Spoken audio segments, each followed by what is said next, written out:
Hello friends, welcome back to another lecture on statics IQ. Statics IQ में आप सभी का स्वागत है। दोस्तों, जैसा कि आप सभी को पता है, आप सभी के एसएससी जीडी के एग्जामिनेशन का आगाज हो चुका है। 10 जनवरी की समस्त शिफ्टों का आपको एनालिसिस मिल चुका है। आज के सेशन में हम बात करने वाले हैं 11 जनवरी की जो प्रथम पाली हो चुकी है, प्रथम शिफ्ट हो चुकी है, उसकी जो 20 क्वेश्चन आप सभी को जीके के पूछे गए हैं, आपको बिल्कुल रियल एनालिसिस यहाँ पे आपको देखने को मिलने वाला है। दोस्तों, आप सभी से एक छोटा सा निवेदन है, यदि आज आप हमारे चैनल से जुड़े हैं तो चैनल को सब्सक्राइब करके बेल आइकन पे प्रेस कर दीजिएगा, ताकि इस प्रकार की जो समस्त शिफ्टों का आपको रियल एनालिसिस यहाँ पे मिल सके। और आपको जो अंत में मिलने वाला है, आज जो 11 जनवरी की समस्त शिफ्टों के जो भी यहाँ पे क्वेश्चन होने वाले हैं, 4 शिफ्टों के तमाम सारे क्वेश्चन आपको मिलने वाले हैं, जो कि आपको दो एक सेपरेट सेशन बनाया जाएगा और अंत में आपको आज के दिन के अंत में मिलने वाला है। तो दोस्तों, आप सभी से फिर से एक छोटा सा निवेदन है, यदि आज आप हमारे चैनल से जुड़े हैं तो चैनल को सब्सक्राइब करके बेल आइकन पे प्रेस कर लीजिएगा, ताकि इस प्रकार के सेशन आपको सही समय से मिल सके। चलिए, बिना समय खराब करते हुए आज के सेशन का आगाज करते हैं और बात करते हैं आज के 11 जनवरी फर्स्ट शिफ्ट में पूछे गए क्वेश्चन के ऊपर। तो दोस्तों, सबसे पहले क्वेश्चन पूछा गया है, गुजराती नववर्ष किस नाम से जाना जाता है। तो दोस्तों, जो गुजरात में नववर्ष मनाया जाता है, उस त्योहार का नाम है बेस्टू वर्ष। जी हाँ, बेस्टू वर्ष या जो गुजराती नया साल कार्तिक महीने में, जी हाँ, कार्तिक महीने में प्रतिपदा तिथि को दिवाली के एक दिन बाद मनाया जाता है। तो दोस्तों, जो गुजरात में नववर्ष मनाया जाता है वह है कार्तिक महीने के जो प्रतिपदा तिथि को दिवाली के एक दिन पश्चात यह त्योहार मनाया जाता है, उसका नाम है बेस्टू पर्व। तो इस प्रकार से आज यह पहला क्वेश्चन पूछा गया था। चलिए अगले क्वेश्चन पर बात करते हैं। अगला क्वेश्चन पूछा गया है, कैल्शियम कार्बोनेट का सूत्र क्या होता है। तो दोस्तों, यहाँ पे कैल्शियम कार्बोनेट CaCO3, जी हाँ, CaCO3, जिसे दोस्तों संगमरमर भी कहा जाता है। जी हाँ, संगमरमर भी कहा जाता है, तो आपको यह भी पता होना चाहिए। और दोस्तों, इसे चौक भी कहा जाता है, चूना पत्थर भी कहा जाता है। दोस्तों, तो यहाँ से फॉर्मूले से यहाँ पे क्वेश्चन पुटअप करना एग्जामिनर जो आरंभ कर चुका है, तो यहाँ से आपको दोस्तों समस्त फॉर्मूले पूछे जाने वाले, चाहे वह दोस्तों यहाँ पे विरंजक चूर्ण CaOCl2 हो, या दोस्तों यहाँ पे जो कैल्शियम कार्बोनेट होता है, धोने का सोडा होता है, यहाँ पे दोस्तों तमाम प्रकार के जितने भी बुझा हुआ चूना हुआ, बुझा हुआ, बिना बुझा चूना हुआ, इस प्रकार से संगमरमर के, POP के, फिटकरी के, जो दोस्तों यहाँ पे हाइपो के समस्त प्रकार के यहाँ पे फॉर्मूले पूछे जाने वाले, तो आप एक बार फॉर्मूले का भी रिवीजन करके जाइएगा। चलिए अगले क्वेश्चन पर बात करते हैं। अगला क्वेश्चन दोस्तों पूछा गया है, फीफा वर्ल्ड कप 2022 कहां पर आयोजन हुआ। तो दोस्तों, आपको फीफा वर्ल्ड कप 2022 से जितने भी रिलेटेड क्वेश्चन बनने वाले हैं, उन सभी का यहाँ पे सेशन बना दिया गया है। और दोस्तों, यदि आपने वह सेशन नहीं देखा है तो आप हमारे चैनल की प्लेलिस्ट में जाकर फीफा वर्ल्ड कप 2022 का जो वीडियो लिया गया है, जो उसको आप देख कर दोस्तों यहाँ से अपने जो आने वाली शिफ्ट के एक नंबर कंफर्म कर सकते हैं, क्योंकि यहाँ पे फीफा वर्ल्ड कप से क्वेश्चन पूछे जाने अभी आरंभ हो चुके हैं, तो यहाँ से हर शिफ्ट में क्वेश्चन पूछे जाने वाली हैं। तो दोस्तों, बात करते हैं, फीफा वर्ल्ड कप 2022 का आयोजन होता है कतर में होता है, और कतर के 5 स्टेडियमों में, और इसमें दोस्तों टोटल 32 टीम भाग लेती है। 20 नवंबर से लेकर 18 दिसंबर 2022 तक इसका आयोजन किया जाता है। चैंपियन की बात करें तो अर्जेंटीना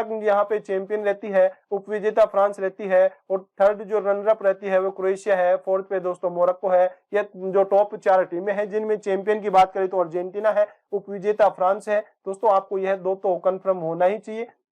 फिर बात करते हैं सर्वाधिक गोल, तो सर्वाधिक गोल करने वाले या टॉप स्कोरर है, उनका नाम है कैलियन मबापे। जी हाँ, कैलियन मबापे ने 8 गोल किया है, जो कि दोस्तों फ्रांस देश से संबंधित है। तो आपको यह भी पता होना चाहिए कि जो सर्वाधिक गोल करने का रिकॉर्ड है, जो सर्वाधिक गोल किन्होंने किया है फीफा वर्ल्ड कप 2022 ने, तो वह कैलियन मबापे हैं, जिन्होंने 8 गोल किए हैं। बेस्ट प्लेयर की बात की जाए, best player FIFA world cup 2022 तो लियोनेल मेसी। जी हाँ, अर्जेंटीना के लियोनेल मेसी को best player of FIFA world cup 2022 से सम्मानित किया गया है। चलिए अगले क्वेश्चन पर बात करते हैं। अगला क्वेश्चन पूछा गया है, गांधी इरविन जो समझौता कब व कितने सूत्रों की मांगों पर हुआ था। तो दोस्तों, यहाँ से हम बात करते हैं, जो गांधी इरविन समझौता होता है वह 5 मार्च 1931 को होता है। तो 5 मार्च 1931 को लंदन द्वितीय गोलमेज सम्मेलन के पूर्व महात्मा गांधी व तत्कालीन वायसराय लॉर्ड इरविन के बीच एक राजनीतिक समझौता हुआ, जिसे गांधी इरविन समझौता कहा जाता है। और दोस्तों, इसमें जो कितनी सूत्रीय मांगों पर हुआ, तो ये 11 सूत्रीय मांगों पर, जी हाँ, 11 सूत्रीय मांगों के ऊपर ये हस्ताक्षर होते हैं। और दोस्तों, जो महात्मा गांधी और जो तत्कालीन वायसराय लॉर्ड इरविन के मध्य 5 मार्च 1931 को यह समझौता होता है। चलिए अगले क्वेश्चन पर बात करते हैं। तो अगला क्वेश्चन पूछा गया है, minister of education and ministry of skill development कौन किसके पास है। तो दोस्तों, यहाँ पे शिक्षा मंत्री की बात की जाती है कि भारत के शिक्षा मंत्री कौन है। तो धर्मेंद्र प्रधान को 7 जुलाई 2021 से भारत के शिक्षा मंत्री थे। इस शिक्षा मंत्रालय का पहले जो नाम हुआ करता था HRD मिनिस्टर। जी हाँ, HRD मिनिस्टर इसे कहा जाता था। नई शिक्षा नीति के तहत इसे शिक्षा मंत्रालय कर दिया गया है। आपको ये एक्स्ट्रा फैक्ट भी पता होना चाहिए। अगले क्वेश्चन पर बात करते हैं, मोहन बागान ग्राउंड फुटबॉल स्टेडियम कहाँ पर है? तो दोस्तों मोहन बागान ग्राउंड फुटबॉल है, ये कोलकाता के अंदर है। जी हाँ, कोलकाता के अंदर। और भारत का सबसे पहला दोस्तों फुटबॉल क्लब की बात की जाती है, मोहन बागान एथलेटिक क्लब है, जिसे 1889 में पश्चिम बंगाल में स्थापित किया जाता है। ये एक्स्ट्रा फैक्ट भी आपको पता होना चाहिए, क्योंकि एग्जामिनर आने वाली शिफ्टों में यहाँ से क्वेश्चन पुटअप कर सकता है। चलिए अगले क्वेश्चन पर बात करते हैं। अगला क्वेश्चन पूछा गया है 1992 में पद्म भूषण और 2003 में पद्म विभूषण से सबसे कम उम्र के प्राप्तकर्ता कौन है? तो दोस्तों इस प्रकार से यह क्वेश्चन पूछा गया था, जिसका आंसर है सोनल मानसिंह। जी हाँ, सोनल मानसिंह जो कि भारत की मशहूर भरतनाट्यम नर्तिका और ओडिसी नाट्य की नर्तिका है, और भारत रत्न प्राप्त करने वाली सबसे युवा क्रिकेटर की बात की जाती है। तो इस प्रकार भी दोस्तों आने वाली शिफ्ट में क्वेश्चन पूछा जा सकता है कि भारत रत्न प्राप्त करने वाले सबसे युवा क्रिकेटर खिलाड़ी कौन से हैं? तो दोस्तों वहां पे नाम आता है क्रिकेटर के, जो सचिन तेंदुलकर है। सचिन तेंदुलकर को जो अब तक 40 वर्ष के थे दोस्तों, जब उस समय इन्हें पुरस्कार दिया गया तब वह 40 वर्ष के थे। और दोस्तों यहाँ इसलिए क्वेश्चन छप सकता है। चलिए आगे बढ़ते हैं और अगले क्वेश्चन पर बात करते हैं। अगला क्वेश्चन पूछा गया है जो विटामिन बी का रासायनिक नाम क्या है? तो दोस्तों यहाँ पे विटामिन से क्वेश्चन पूछे जाने आरंभ हो चुके हैं। अब यहाँ पे आपको पता होना चाहिए कि जो समस्त विटामिन जो होते हैं, चाहे वह ए, बी, सी, डी, ई, के हो, इनके किस प्रकार से जो रासायनिक नाम है, वैज्ञानिक नाम है, उनको किस प्रकार से याद किया जाता है, तो यह भी आपको पता होना चाहिए। तो दोस्तों इनको याद करने की ट्रिक आप सभी को, जो आपको यहाँ पे स्पेशल वर्दी बैच चलवाया गया था उस समय बता दिया गया था। तो दोस्तों जिन्होंने वह सेशन अटेंड किया तो उनका यहाँ से क्वेश्चन बिल्कुल राइट होता है। तो दोस्तों आपको ट्रिक बताई गई थी, रथ पर एक टोपी। जी हाँ, रथ पर एक टोपी, इस प्रकार से आपको एक ट्रिक बताई गई थी। तो दोस्तों यहाँ पे आर से बनेगा रेटिनोल, जो कि विटामिन ए का रासायनिक नाम है। थ से बनेगा थायमिन। जी हाँ, एक का बनता है रेटिनोल, रेटिनोल बनता है। और बी का बनेगा थायमिन, बी का बनता है थायमिन। सी का बनेगा दोस्तों एस, एस्कॉर्बिक अम्ल। जी हाँ, एस्कॉर्बिक अम्ल बनता है। और डी का बनता है यहाँ पे कैल्सीफेरोल, डी का बनता है कैल्सीफेरोल। और ई का बनता है यहाँ से टेकोफेरोल। जी हाँ,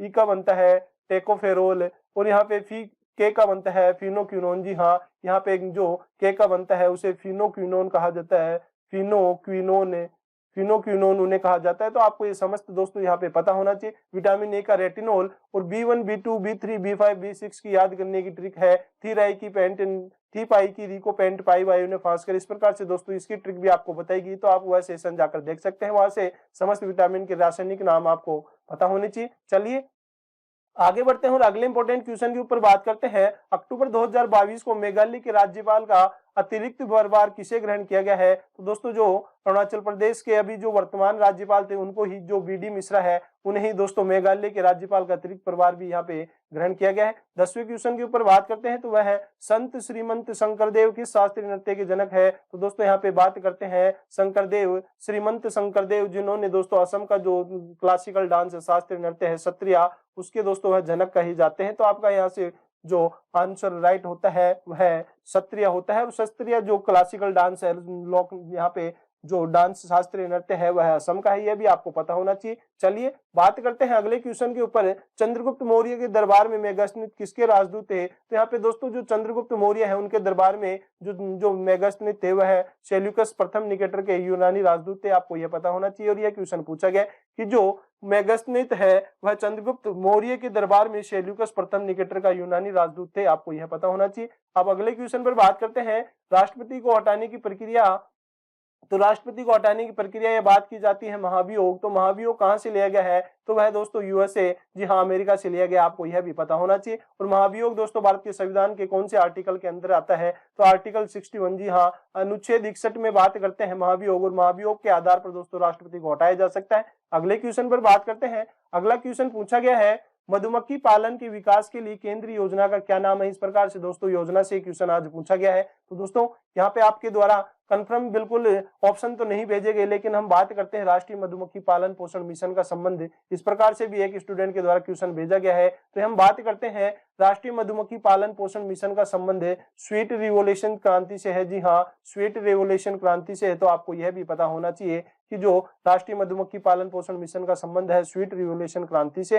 अगला क्वेश्चन पूछा गया है सर्वाधिक लिंगानुपात किस केंद्र शासित प्रदेश का है? दोस्तों कल क्वेश्चन पूछा गया है, 10 जनवरी को क्वेश्चन पूछा गया है किस राज्य का जो लिंगानुपात है लिंगानुपात से क्वेश्चन नहीं पूछा गया है दोस्तों, वह जो आपको पूछा गया है साक्षरता से कि किस राज्य का साक्षरता दर सबसे अधिक है। कल की शिफ्ट में इस प्रकार से क्वेश्चन पूछे गए हैं। आज पूछा गया है सर्वाधिक लिंगानुपात किस केंद्र शासित प्रदेश का है, तो दोस्तों पुडुचेरी की बात करते हैं। पुडुचेरी का लिंगानुपात है 1037 पुडुचेरी का लिंगानुपात है। 2011 की जनगणना में सर्वाधिक लिंगानुपात केरल का दर्ज किया गया था और यहाँ पे दोस्तों केरल की सर्वाधिक साक्षरता भी दर्ज की गई थी। यह क्वेश्चन आपको 10 जनवरी को पूछा जा चुका है। भारत का लिंगानुपात की बात करते हैं तो ओवरऑल 943 है, जी हाँ, और केरल की बात करते हैं तो 1084 केरल का हाईएस्ट फीमेल सेक्स रेशियो है या सर्वाधिक लिंगानुपात है। चलिए अगले क्वेश्चन पर बात करते हैं, संविधान का अंतिम अनुच्छेद कौन सा है, तो दोस्तों संविधान का आप सभी को पता है भारत के संविधान में 395 अनुच्छेद है दोस्तों, टोटल 395 अनुच्छेद है।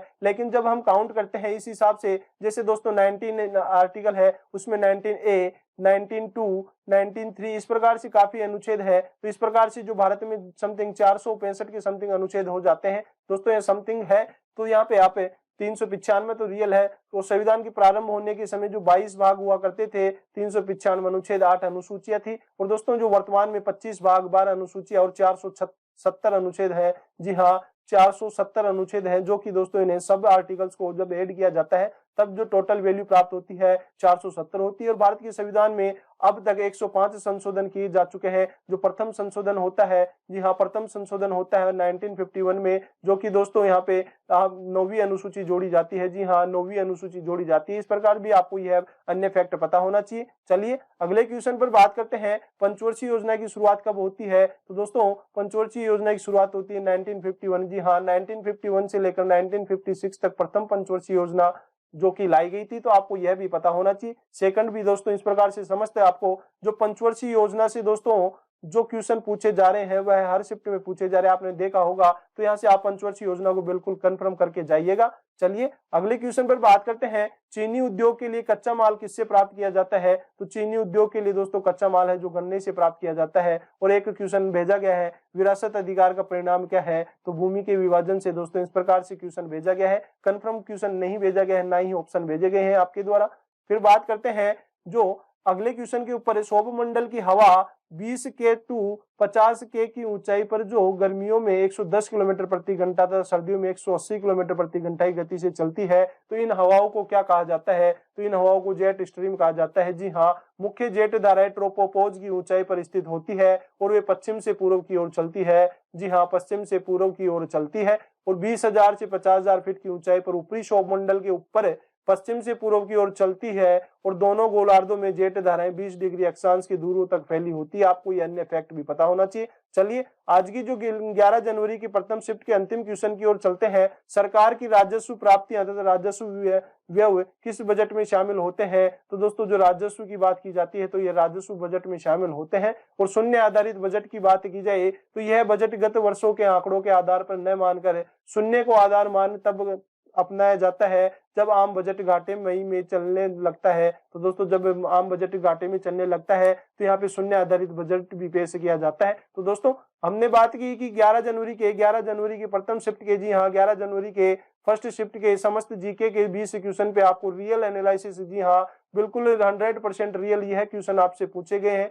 तो दोस्तों उनका एनालिसिस मिल चुका है। इनके आधार पर किस प्रकार से और आपको आने वाले शिफ्टों में क्वेश्चन पूछे जा सकते हैं उन सभी का एनालिसिस कर चुके हैं। तो दोस्तों यदि आज आप हमारे चैनल से जुड़े हैं तो चैनल को सब्सक्राइब करके बेल आइकन पे प्रेस कर दीजिएगा, ताकि आपको शाम को मिलने वाली जो सारे दिन के समस्त जो क्वेश्चन पूछे गए हैं जीके जीएस हिंदी के समस्त का एनालिसिस आपको मिलने वाला है। इसीलिए आपसे निवेदन है कि यदि चैनल को सब्सक्राइब नहीं किया है तो चैनल को सब्सक्राइब करके बेल आइकन पे प्रेस कर लीजिएगा और ज्यादा से ज्यादा अपने दोस्तों के पास, भाइयों के पास शेयर कीजिएगा, ताकि वह भी दोस्तों एनालिसिस देखकर आने वाली शिफ्टों में उनका एग्जाम है तो वह भी दोस्तों अपने कम से कम यहाँ पे किस प्रकार से क्वेश्चन पूछे जा रहे हैं, किस टॉपिक से क्वेश्चन पूछे जा रहे हैं तो कवर करके जाइएगा। दोस्तों जैसे पंचवर्षीय योजना से हर शिफ्ट के अंदर क्वेश्चन पूछे जा रहे हैं तो आप पंचवर्षीय योजना कवर करके जाइएगा। क्लासिकल डांस, जी हाँ इंडिया की जो क्लासिकल डांस है वहां से क्वेश्चन पुटअप हो रहा है, तो वहां पे दोस्तों आप क्लासिकल डांस का जो टॉपिक है उसे भी कवर करके जाइएगा। फीफा से क्वेश्चन पूछा जाना आरंभ हो चुका है, तो यहाँ पे फीफा में दोस्तों आपको सेशन बना दिया गया है, वहां पे आप जाकर जो हमारे द्वारा डाला गया सेशन देख सकते हैं। वहां से क्वेश्चन आज की शिफ्ट में एक क्वेश्चन पुटअप हुआ है